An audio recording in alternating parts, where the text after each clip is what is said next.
Olá pessoal, tudo bem? Sejam bem-vindos ao novo vídeo do canal. Nesse vídeo eu vou ensinar vocês a como fazer o CGNAT aí no seu MikroTik, usando um script aí da própria MikroTik, bem fácil, bem simples de usar, né?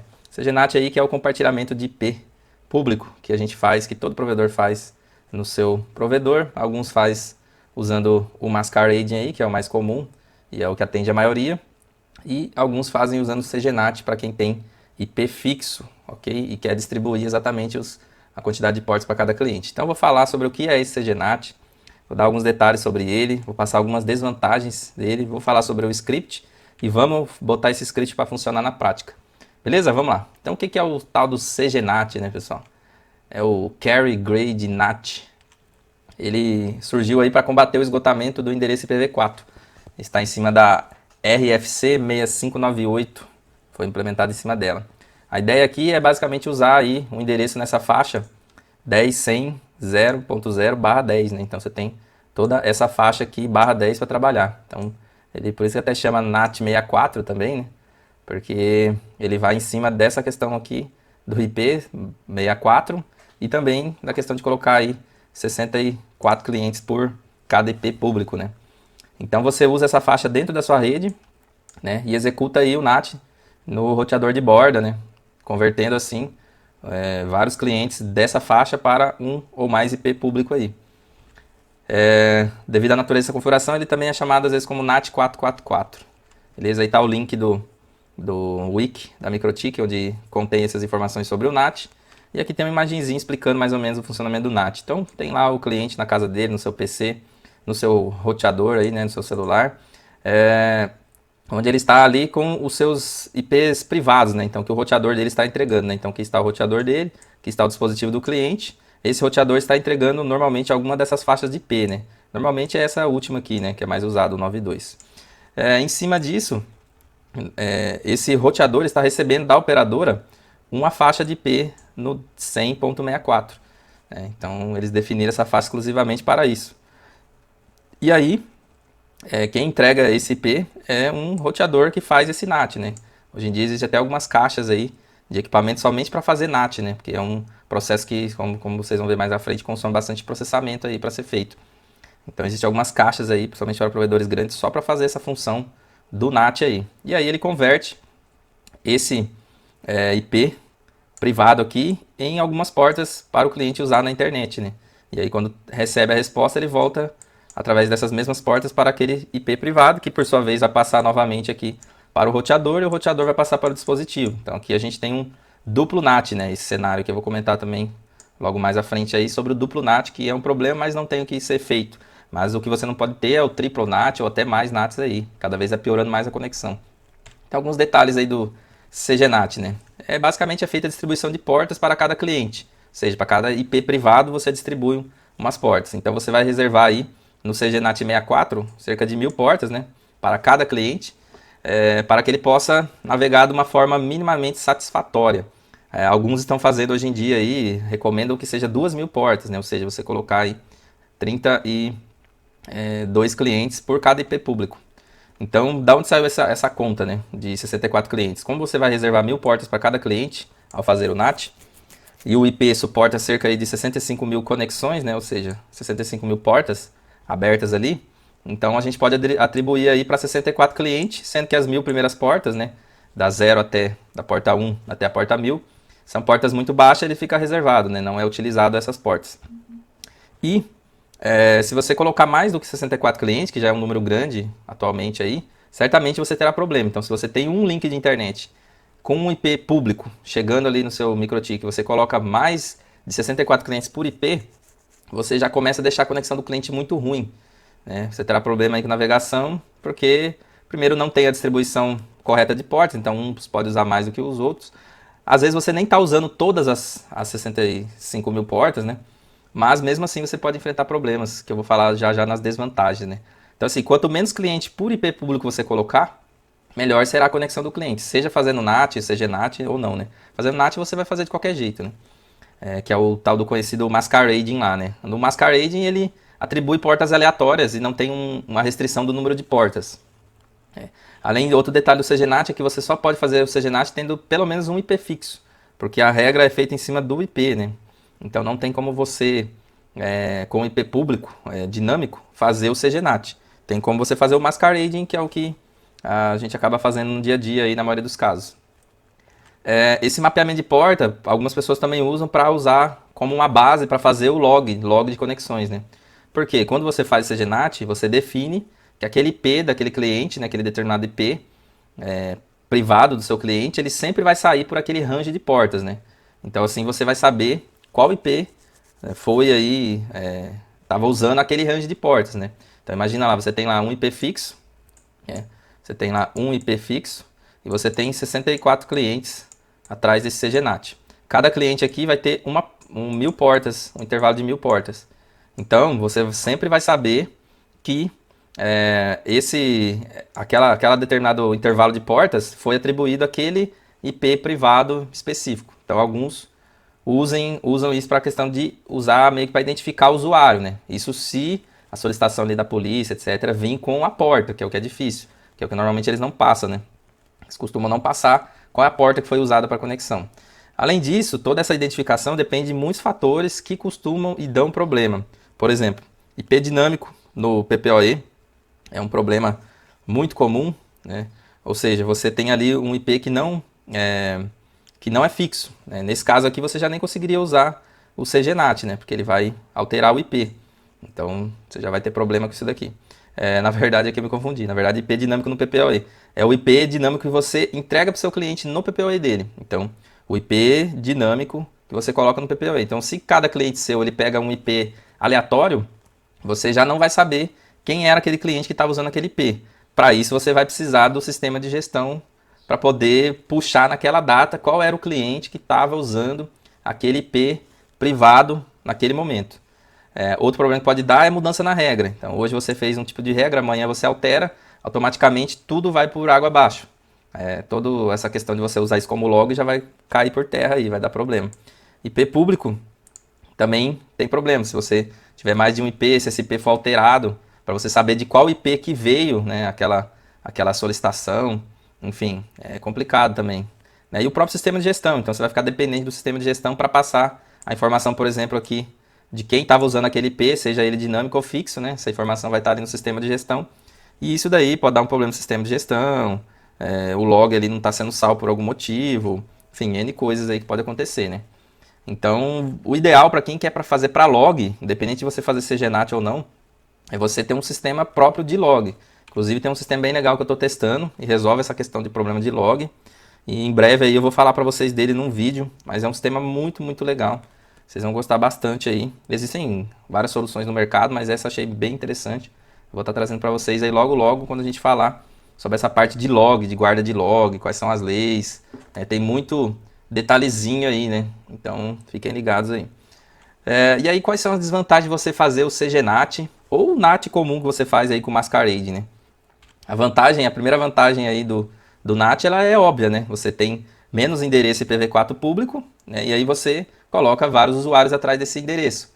Mas essa técnica aí de NAT ou CGNAT, ela é traz várias desvantagens, né? Primeiro, o roteador aí do seu provedor, do seu MikroTik, ele executa o CGNAT e ele precisa manter uma tabela de todas essas conexões, né? De todas essas traduções de endereço. Então ele tem que saber ali, esse IP privado está comunicando com essa porta, com esse IP público nessa porta, e etc. Depois eu vou mostrar para vocês. Isso requer muito recurso de memória e CPU, principalmente de CPU. Então esse é o primeiro problema. O NAT vai aumentar a carga do seu MikroTik. Outro problema são os jogos, né? Porque vários aí falham quando dois assinantes ou mais, né? Às vezes tem vários assinantes atrás do mesmo IP público, tentando se conectar. Então é quando o cliente vai jogar lá e aí ele reclama com você, não estou conseguindo, porque tá dando aqui duplo NAT, triplo NAT, né? E aí a conexão fica ruim, né? Outro problema que é aquele também dos logs, né? Que é o rastreamento dos usuários por motivos legais, significa que você precisa de um registro extra, né? Ou seja, você tem que ter aquela questão de um servidor de log, alguma coisa a mais ali, né? Porque tem várias pessoas usando atrás do mesmo endereço público, né? Várias e várias famílias aí. Qualquer conexão de entrada, ela é interrompida, ou seja, se o cliente quiser acessar um DVR, qualquer acesso, né, que ele quiser fazer externo, da rede externa para a rede interna, ele não vai conseguir, por conta do NAT estar no meio do caminho, né? Você está compartilhando o mesmo IP com vários clientes. Além disso, alguns servidores web permitem apenas um número máximo de conexões através do mesmo endereço IP público. Isso aí eles fazem para conter, por exemplo, ataque DOS, né? De negação aí, enfim. E aí o CGNAT, quando você usa o CGNAT, esse limite, né, é atingido com mais frequência e alguns serviços podem se tornar de baixa qualidade. Ou seja, tem ali um monte de usuário acessando o Instagram. Então você tem lá 100, sei lá, 100, 200 clientes atrás do mesmo IP. Em cada uma dessas casas, né, que normalmente é uma residência, em cada uma dessas residências você tem lá mais 4, 5 pessoas, às vezes até mais, acessando. Então imagina a quantidade de conexões que tem para um determinado servidor partindo através do mesmo IP. Todos esses servidores, eles têm um bloqueio ali. Então chega uma hora, eles aceitam um certo número de conexões vindos a partir do mesmo IP público. E aí quando esse limite é atingido, ele começa a cortar o pacote e é onde a pessoa vai ali atualizar o Facebook, não vai atualizar o Instagram, não vai. É onde o problema começa ali. Então, quanto mais usuário você pôr atrás do mesmo IP público, mais problemas você vai ter. E a gente sabe que IPv4, aí, já falei em outros vídeos, já acabou, né? Enfim, tem toda uma questão. Por isso que tem que correr também atrás de IPv6, implementar o IPv6. E enquanto isso, você conseguiu o maior número de IPv4, tem aí algumas opções alternativas, né, aluguel, etc., para você diminuir, melhorar, né, diminuir esse problema do CGNAT e melhorar a conexão do seu cliente. Outro problema que traz ao trabalhar com o duplo NAT aí, conforme essa imagenzinha aqui do próprio NICBR aí, onde a gente tem o duplo NAT. Ainda que esse é um cenário ruim, mas tem cenários piores, né? Então aqui você tem ali o CPE do cliente, né, que pode ser a ONU dele, a antena, né, onde está sendo feita a autenticação. Automaticamente, onde estiver sendo feita essa autenticação, já vai ter ali um NAT, né? E aí o duplo NAT ocorre porque você tem um NAT na casa do cliente, nesse equipamento, e você tem um NAT lá no seu provedor, né? Então o NAT está fazendo aqui a comunicação do IP com o servidor, né, na internet, com o IP do NAT, e aí desse servidor do NAT ele joga para o roteador do cliente, onde é feito um outro NAT na rede local dele. Essa pilha dupla não tem o que você fazer. Para não ter isso daqui, você tinha que matar o CGNAT e ter um IP público para entregar direto para esse cliente aqui, que é o que algumas operadoras grandes que têm muito IP disponível fazem, né? Eles entregam um IP público para o usuário. Então o usuário na casa dele ele só tem um NAT rodando, né, com IPv4. Né? Lembrando aí que IPv6 não tem IPv4, né? Então aqui se você estiver entregando já IPv6 para o cliente, junto, né, com o IPv4 nateado, quando ele acessar alguma coisa IPv6, ele vai sair com o IP público. E quando ele acessar IPv4, ele vai acessar com o NAT. Por isso que IPv6 é bem importante aí para você evitar essa questão do NAT. E aí, qual é o problema de você ter isso daqui, né? Isso diminui a qualidade da conexão do cliente, porque aqui vai ter toda uma anotação de qual porta está sendo usada. Então, esse cliente aqui, 100.6402, ele está se comunicando com algum endereço aqui, sei lá, YouTube, com a porta 5000, um exemplo. Está usando a porta 5000. Aí aqui ele está usando a porta 5000. Aí aqui no roteador dele, ele vai ter outro NAT, aí ele pode estar usando, sei lá, porta 4501, um exemplo.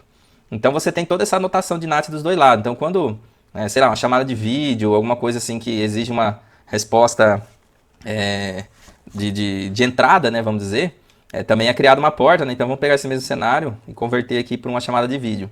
Então aqui está sendo feita uma chamada de vídeo, aí aqui está sendo usada essa porta e aqui no roteador está sendo usada essa porta. E aí o cara está lá no celular falando com esse cliente aqui. Então ele vai passar por essa porta, dessa porta ele vai vir para essa e aí ele vai para o dispositivo. E aí quando, né, a pessoa fala de volta, faz todo esse caminho inverso. Então isso aqui é uma bagunça, pessoal. Consome processamento, diminui a qualidade da chamada, de tudo. Ainda que, como eu falei, o duplo NAT é inevitável, porque não tem como a gente entregar. Mas muitos provedores têm o triplo NAT, ou até quádruplo NAT aí. Que seria o quê? Você vai ter o NAT aqui no seu MikroTik de qualquer forma. Esse aqui sempre vai ter, porque você não tem IP para entregar para todo mundo. Então esse não tem como você matar. O da casa do cliente, onde você vai autenticar ele, também não tem como você matar. Mas alguns provedores, né, pequenos aí principalmente, eles fazem o quê? Ele tem ali o modem da operadora. Tá lá o modemzinho da operadora conectado no MikroTik. Aí esse modem ele deixa no modo roteador. Então ele está lá como roteador. E aí qual é o problema de fazer isso? Você vai ter mais um NAT aqui. Então quando ele está no modo roteador, ele está fazendo NAT. Aí esse roteador aqui, fazendo NAT, às vezes ele não vai suportar a quantidade de cliente e vai piorar ainda mais, porque daí você vai ter 3 NAT, né? Então, imagina lá aquela mesmo cenário da ligação lá, o cara está fazendo uma ligação lá de vídeo, vai passar por aqui nesse NAT, vai vir depois para esse NAT com outra porta, né? Cada vez que ele passa para o NAT, ele altera a porta, e vai vir para cá com outra porta. Então, vira uma bagunça. Então, o que você tem que fazer? Deixar em bridge, ok? Deixar em bridge, e assim o MikroTik ser a autenticação desse link aqui. Automaticamente esse link vai estar sendo recebido aqui, e aí você eliminou pelo menos um NAT da rede. Vai ser um NAT a menos. Ainda assim, existe um outro cenário também. Quando não é aqui no roteador, né, no modem da operadora, quer dizer, alguns provedores fazem um NAT aqui, ó. Então, vamos supor aqui no CPE, ele faz um NAT. Então, ele tem lá, pode ser uma ONU. Olha que desenho bonitinho do meu ONU. Pode ser uma antena, né? Então, sei lá, ele tem lá uma anteninha lá. Olha que anteninha bonitinha. Ele tem lá uma anteninha ou uma ONU, e um desses dois equipamentos ele está fazendo já o NAT. Então aqui você tem o NAT lá do provedor, né, do principal lá. Depois você tem o NAT aqui da ONU, né, da antena aqui, que seja. E aí o cara tem mais o roteador dele. Então ele tem lá mais o Wi-Fizinho dele lá, que também vai estar fazendo NAT. Então aqui você também tem o triplo NAT da mesma forma. O que você tem que fazer nesse cenário? O melhor cenário é você deixar a ONU ou a antena em bridge, ok? Você deixar ele em bridge. Por quê? Aí você vai, quem vai fazer a autenticação é o roteador do cliente. E aí o roteador, você vai eliminar aqui um NAT e vai continuar com o duplo NAT que não tem o que fazer. Mas aqui se você deixar esse, você tem um triplo NAT. E aí tem os casos pior, né? Que o cara tem aqui um NAT aqui e tem mais aquele NAT lá do modem da operadora aqui. Aí fica 4 NAT. 4 NAT. Isso aqui é o pior cenário possível, pessoal, que poderia ter. Então, assim, evitem ao máximo, pessoal. Isso aqui é o que vai fazer a diferença na navegação do seu cliente. Entregue IPv6 aí para ele não ter tantos problemas. Põe o mínimo de cliente possível por IP público para melhorar a conexão e a qualidade da internet do seu cliente. Beleza, e vamos ao que interessa aí, né? Script do MikroTik. Então, o script do MikroTik fornecido pela própria MikroTik são esses daqui. E a gente tem alguns filtros ali no Firewall para deixar, né, com que ele não saia esse NAT64 aí para fora da rede. Aqui tem um script da MikroTik, que é o que vai fazer a criação do CGNAT automaticamente. E por fim a regrinha, onde você vai colocar quantos NATs você quer, qual vai ser o IP inicial, quantas portas você vai dar, a porta inicial, qual vai ser a quantidade de portas por endereço. E aqui é o IP fixo, né? Que é onde você vai definir o IP fixo público aí da sua conexão. Então esse é o scriptzinho e a gente vai ver ele na prática, beleza? Vou deixar o link na descrição aí para vocês. E agora a gente vai ver ele lá na prática. Vamos entrar aqui no MikroTik e vamos botar esse script para funcionar, para você fazer aí o CGNAT na sua rede, para quem tem essa necessidade e esse interesse. Vamos lá. Bom, pessoal, vamos ver agora na parte prática como que é para você implementar o CGNAT aí. Então eu deixei aqui no link da descrição esse wiki da MikroTik aí. Para vocês acessar, vocês já vão cair nessa mesma tela que eu tô. Aqui de cara já tem uma configuração inicial aqui, padrão, né? Que não seria o CGNAT, seria uma configuração de NAT padrão. Só tem um detalhezinho aqui, tem um errozinho aqui nessa regra do MikroTik, aqui tá faltando um tracinho aqui, tá? Então se você tentar copiar e se colar, vai dar erro, e aqui no final você tem que alterar para sua interface de internet. Eu vou mostrar qual é a diferença dessa regra para a regra que vocês provavelmente usam no seu MikroTik. Vamos lá, vou abrir aqui o MikroTik. Aqui em FireNAT, eu tenho duas regras aqui. Eu tenho essa primeira regra, que é um masquerading, então é o que vocês provavelmente usam aí, em Chain Source NAT. Out Interface é a interface do seu link, então se for DHCP ou IP fixo, você escolhe, se for PPoE, você tem que escolher aqui o PPoE. E em Action você dá o masquerading. O que isso daqui vai fazer? Ele vai mascarar, ele vai natear todas as conexões que estiverem saindo por essa porta, né?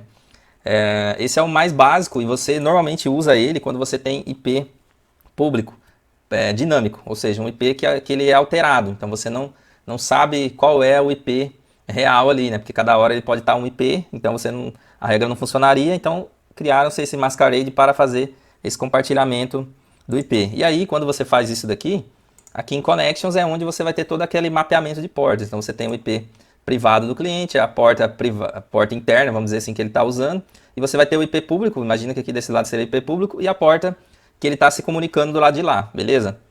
Então esse é o NAT padrão que você está acostumado. Quando vocês têm um ou mais IP fixo, e não está fazendo CGNAT, ok, aqui ainda não é o CGNAT, seria apenas um NAT, você faria dessa forma aqui. você criaria um source NAT também, né?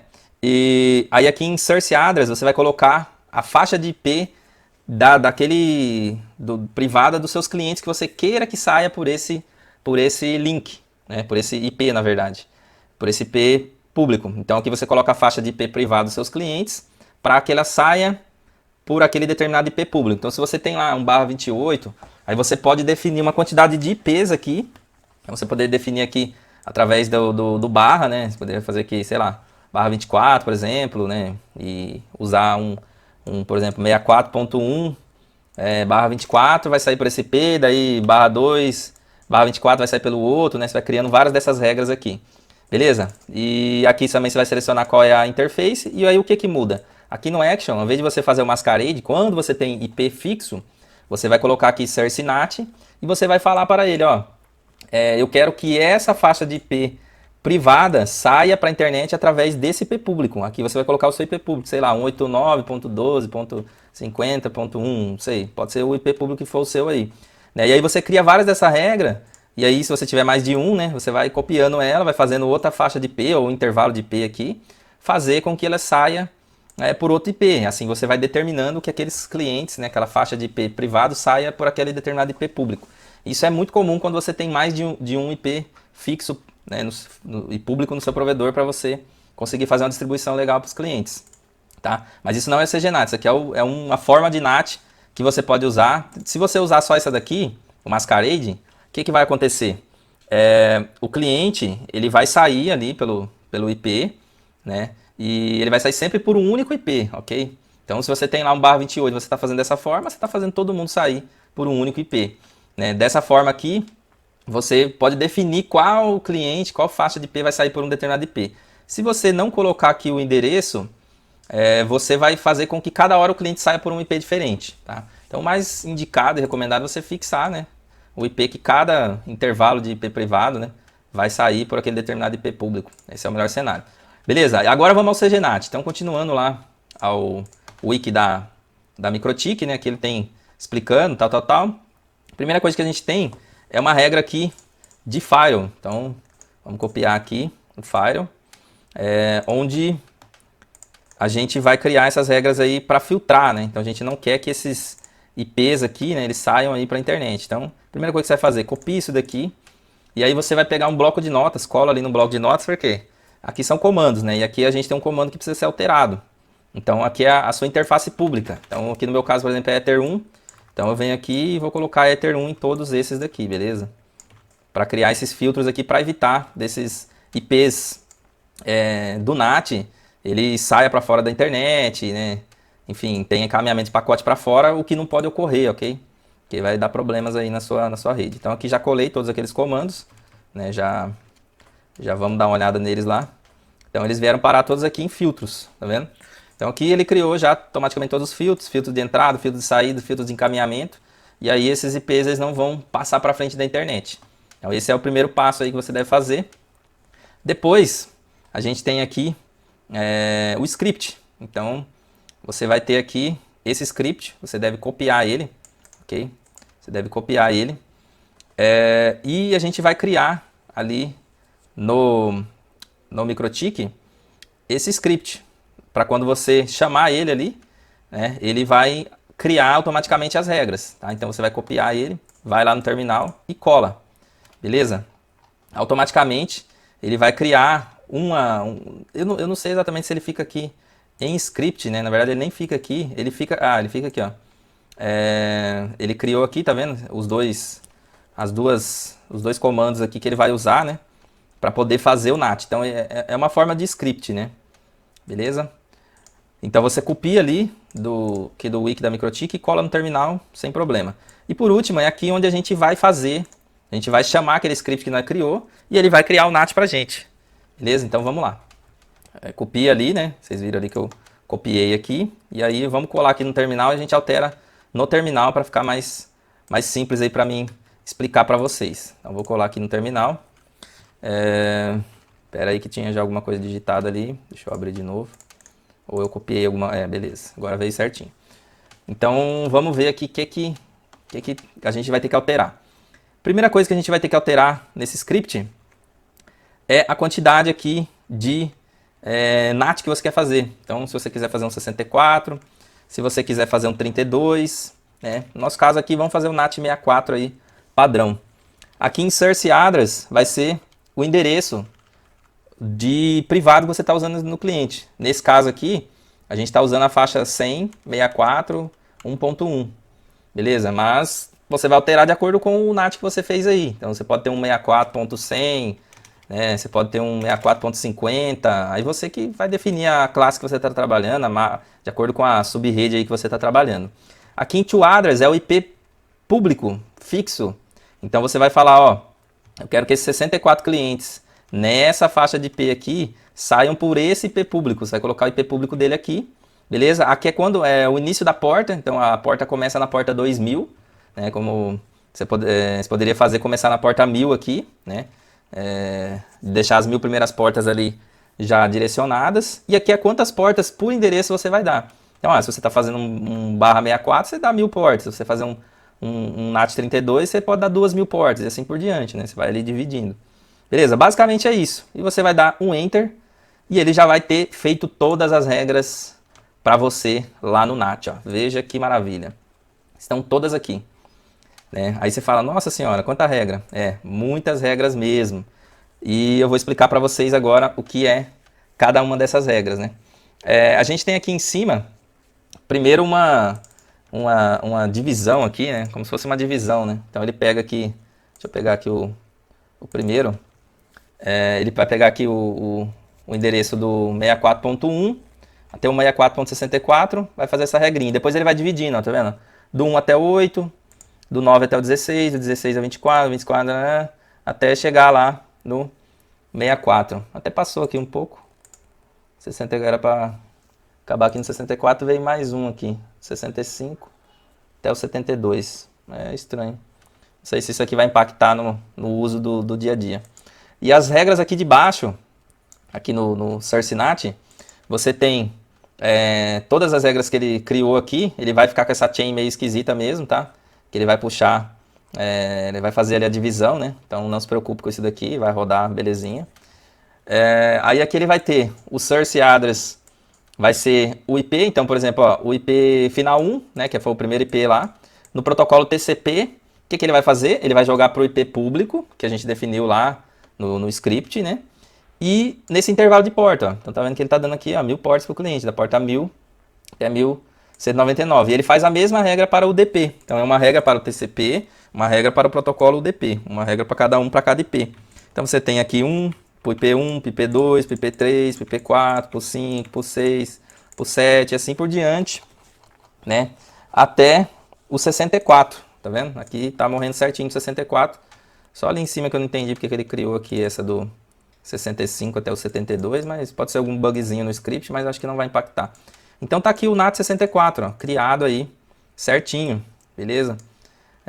Se você fosse fazer isso na mão, você teria que fazer exatamente o que ele fez aqui. Seria que criar uma regrinha dessa aqui para cada um, né? Aí aqui na chain você iria colocar tudo SourceNAT aqui, ia puxar toda essa função fazendo para cada um, né? Então, tá vendo? Para cada um ele deu aqui um intervalo de portas, ó. Então, esse cliente aqui, ó, IP final 14, ele vai poder sair da porta 14.000 até a porta 14.999. E assim por diante, da porta 15.000 até 15.999. E assim por diante. Então, esse script é muito legal, pessoal. Agiliza muito. Eu já apliquei aqui num cliente que teve essa necessidade e funciona muito bem. Então, para quem quer fazer o NAT64, tá aí um script funcional da própria MikroTik aí para fazer essa função. Vou remover aqui só para vocês verem, ó. Vou abrir lá no terminal de novo. Você põe para cima que ele já vai abrir a última regra que você colocou. Eu poderia fazer, por exemplo, um NAT32. Vou simular aqui como se fosse o meu IP privado, né? Então 186.16.54.2, né? Iniciando na porta 1000 e eu vou dar 2000 portas para cada usuário, beleza? E você viu ali, você dá o Enter, ele já cria as regras ali imediatamente. E aqui, ó, ele criou para 32 usuários, então tá dando 2000 portas, ó, 2000 portas para cada usuário. Então é um script muito funcional. Se você fizer alguma coisa errada, basta você vir aqui e remover ele. Remove aqui todas as regras, né? E cria ali novamente lá no terminal. Né? Então você vê como fica muitas e muitas regras, né, pessoal? Aí você fala, pô, compensa fazer, não compensa, né? O que é o recomendado aí do NAT, né? É assim, pessoal, esse padrão de NAT 64, NAT 32, essa definição de portas é muito comum em operadoras um pouco maiores, quando você tem um bloco já ali, né, de IPv4, onde eles já destinam para o NAT. Então, eles automaticamente, ó, esse bloco aqui é para o NAT, e aí eles tem uma caixa somente para fazer essa questão do NAT, distribuindo uma quantidade de portas para cada cliente. Imagine que a operadora, se ele te entregar um NAT, ele está fazendo dessa mesma forma, ele tem uma caixa lá fazendo esse CGNAT aí, esse Carry NAT aí, para entregar para o cliente dele também. E assim, é uma forma de se trabalhar, né, de você fazer o NAT. Tem gente, como falei, usa em cima a questão de logs, né? É uma forma de você ter um certo controle ali, definir certinho quem vai sair por cada lugar, mas também consome processamento. Seja essas regras aqui, né? Quanto mais regra você tiver aqui, mais processamento vai consumir. Mas se você fizer o NAT padrão, também vai consumir processamento da mesma forma, porque ele também vai fazer as traduções, só não vai ter essa separação definindo cada cliente por aquela porta. E o mais padrãozinho de se fazer, mais fácil, é esse daqui que eu mostrei já para vocês. Coloca ali o IP privado, vai no action, dá aqui um destino para aqueles IPs. Então aqui você pode pôr uma faixa de IP, um intervalo de IPs, enfim. Esse é o mais padrãozinho e esse aqui é o mais comum, né? Quando você acaba utilizando aí, quando você tem IP dinâmico. Beleza, pessoal? Então é isso. O tutorial, explicação sobre o funcionamento do nosso CGNAT aí, né? Para quem quiser implementar na sua rede. Espero ter ajudado vocês aí de alguma forma. Até o próximo vídeo. Valeu!